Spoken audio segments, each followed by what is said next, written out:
J'ai publié cette vidéo il y a un peu plus de 2 heures, mais TikTok vient de me la bloquer. Donc je la republie en espérant qu'elle tienne plus longtemps. Republiez et partagez un maximum s'il vous plaît, merci. Voilà, je vous lance la vidéo.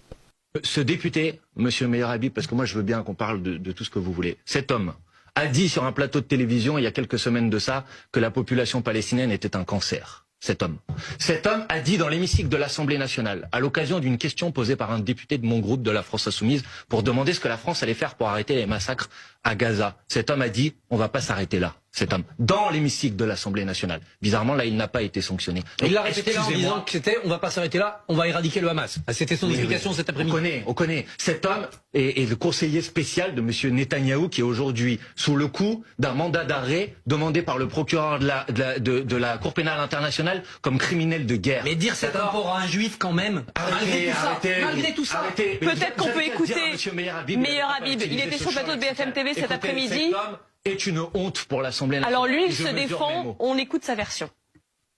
Je dis à ce David Guiraud qui lui-même a nié les massacres du 7 octobre, puis après il est revenu là-dessus. C'est une crapule antisémite et je le dis publiquement. Mais traiter de porc les juifs, c'est la plus vieille insulte antisémite du monde. C'est ce du matin au soir, on me traite de porc, etc., etc. Il l'a fait publiquement. Je porterai bien évidemment plainte contre lui. Mais quand vous le traitez de crapule antisémite, c'est aussi une insulte. Ah ben, qu'il me porte plainte parce que lui, réellement, on peut prouver que c'est une crapule antisémite.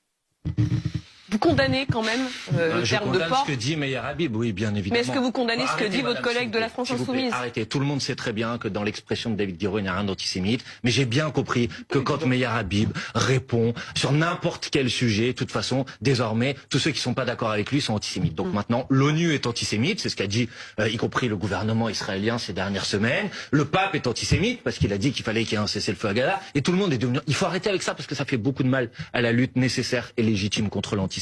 Donc il faut arrêter avec ça. Il n'y a rien d'antisémite dans le propos qui a été tenu par David Guiraud. Et encore une fois, si vous avez un problème sur le fait que ce champ lexical a été employé, il faut poser la question à Meyer Habib qui n'avait pas à venir interrompre David Guiraud comme il l'a fait. Maintenant, franchement, je vais pas passer ma soirée à commenter cet incident. Et on va parler. Que les positions qui sont celles de Meyer Habib, elles auraient dû déclencher la polémique dans ce pays depuis bien longtemps. Parce que si moi j'avais dit, et ce que je ne dirai jamais parce que je ne le pense pas, que la population de tel ou tel pays est un cancer, ça aurait fait les unes de vos plateaux pendant des semaines et des semaines. Et là, vous en avez pas parlé une seule fois. Donc je dis qu'il y a une forme de 2 poids 2 mesures dans le traitement médiatique de ce qu'on a le droit de dire et ce qu'on n'a pas le droit de dire qui est devenu insupportable. Ça, c'est votre regard. On va parler, madame, et je l'assume et je vous le dis les yeux dans les yeux.